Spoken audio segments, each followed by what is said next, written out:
Chairperson Tarique Rahman একটি বক্তব্যে বলেছেন যে অন্তর্বর্তী সরকারের নিরপেক্ষতা নিয়ে জনমনে সংশয় তৈরি হয়েছে। জনমনে ওনার মনে সন্দেহ হয়েছে কিনা এটা হলো কথা। কেন, মানে তাদের মনে কেন সন্দেহ তৈরি সে হয়েছে? হয়নি তো, সে কথাই বলছি। আমরা যখন বসি কেউ তো বলে না যে আপনার সন্দেহ হচ্ছে, সব বলছে আমরা আপনাদের সঙ্গে আছি। মানে আপনাদের সামনে ভিন্ন কথা বলছে কিন্তু বক্তব্যে ভিন্ন, মানে ভিন্ন কথা বলছে, তাই কি ভিন্ন হচ্ছে? বলছে কিনা সেটা আপনারা বুঝেন, কিন্তু আমাদের সঙ্গে যে সমস্ত আমাদের সম্পর্কের কোনো ঘাটতি হয় নাই।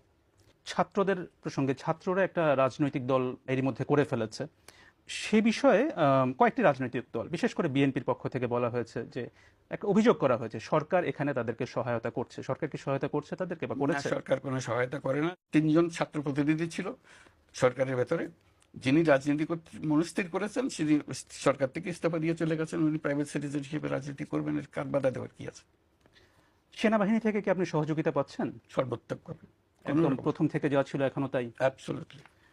আপনি নিশ্চয়ই জানেন যে সম্প্রতি সেনাপ্রধান একটি বক্তব্য দিয়েছেন যেখানে তিনি বলেছেন যে অনেক বিষয়ে তিনি এবং আপনি একমত। তার মধ্যে তার একটি বক্তব্য ছিল যে সবাই একসাথে কাজ না করতে পারলে বাংলাদেশের স্বাধীনতা এবং সার্বভৌমত্ব হুমকির মুখে পড়বে বা এটা বিপন্ন হতে পারে। আপনি কি এই বক্তব্যের সাথে একমত? এটা ওনার বক্তব্য, উনি বলবেন। এটা আমার আমার ওনাকে এন্ডোর্স করা না করার বিষয় না এটা।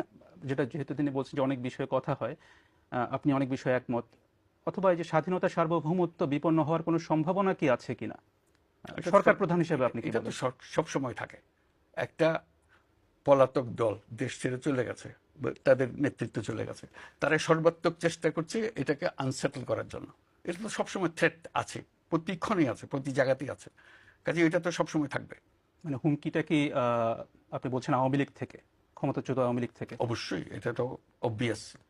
তারা মাঝে মাঝে ঘোষণা করছে, বক্তৃতা দিচ্ছে, অ্যাড্রেস করছে, আমরা সবাই শুনছি, মানুষ উত্তেজিত হচ্ছে।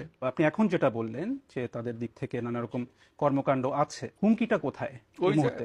এই যে অ্যাড্রেস করছে, জাগো, কাজে নামো, ইত্যাদি ইত্যাদি অনেক আহ্বান জানাচ্ছে না, কর্মসূচি দিচ্ছে, হরতাল করো, অমুক করো।